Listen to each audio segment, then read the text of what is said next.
The Fellowship of Guelphissauga continues with the groundbreaking of the new library and the looming big mayor powers.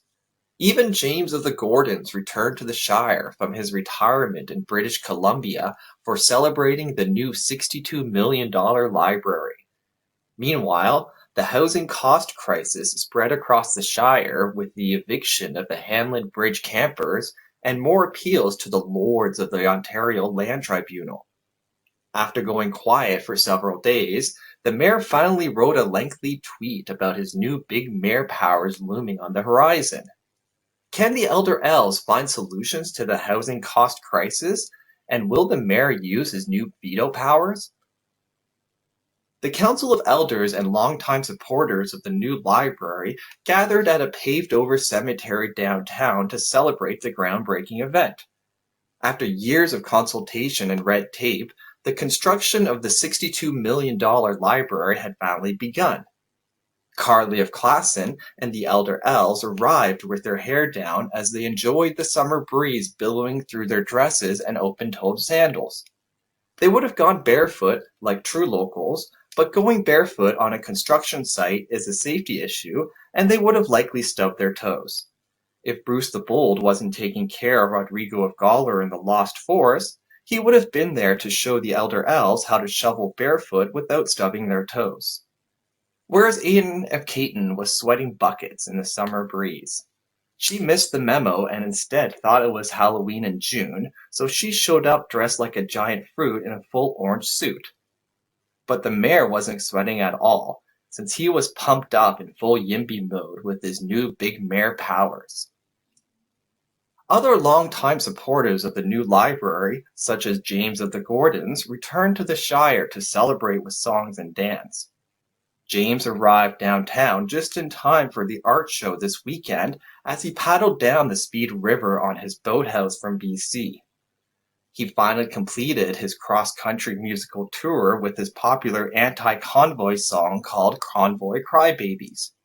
It rose to become a #1 hit with the sleeping seniors at Norfolk Manor and Breezy Corners, so James was awarded with the glamorous artist-in-residence position at the Corporation of the Shire. Unlike his time on the Council of Elders, the artist-in-residence position is better suited for James since he won't face any conflicts of interest complaints.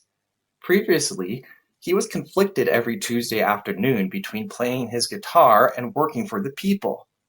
But now, as the artist-in-residence, he can freely play his guitar on Tuesday afternoons since Carly of Classen has taken his seat on the Council of Elders. Her election promise was to work for the people on Tuesday afternoons instead of playing guitar, so the conflict of interest has been resolved. Back at the line of shovels, the mayor flexed as he flew dirt into the air. He was grinning about the big mayor powers he's gaining next month thanks to the big blue orc. The new powers allow him to veto council-approved bylaws, hire senior city staff, reorganize departments, and more. With big mayor power comes big mayor responsibility, so the mayor is attempting to put the right foot forward. In a lengthy tweet, he described the details of the specific veto powers he wants to keep in his Yimby toolbox. The mayor delegated away the obviously democracy-destroying powers, such as the ability to fire the Shire's chief accountability officer and reorganizing departments. But he did keep some big mayor powers to help him go full Yimby mode later on. Meanwhile, the housing cost crisis rampaged across the Shire. At the longtime encampment below the Speedvale Hanlon Bridge, officials from the Ministry of Transportation gave notice to the 10 to 12 residents living there to vacate within a week.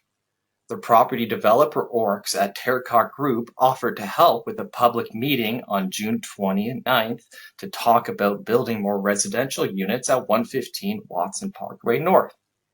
Their proposed building range in height from 6 to 10 stories, with around 500 apartments and 190 townhouses. Unfortunately, the residents living under the Hanlon Bridge can't afford to rent these new apartments since they make less than $80,000 per year. But the property developer orcs weren't done with their attack plans. Silver Creek Wealth Development Limited have teamed up for a massive development at their former Lafarge lands. They are appealing to the lords at the Ontario Land Tribunal to speed up the approval process.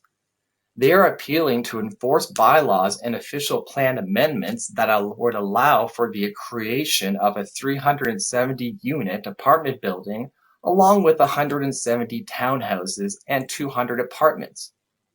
But the property developers won't have to rely on the OLT much longer to get around the elected Council of Elders with the incoming Big Mayor powers. The mayor didn't delegate away his power to veto bylaw proposals or to table an urgent matter to council without notice.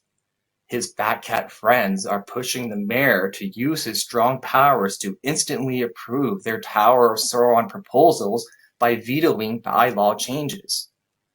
With the combination of the OLT and the Big Mayor powers, the property developer orcs are set up to take over the Shire, similar to their plans with the 26th Tower of Sauron's proposal in Kitchener-Waterloo. Can the new library stay on budget, and will the mayor use his Big Mayor powers? Stay tuned here to see.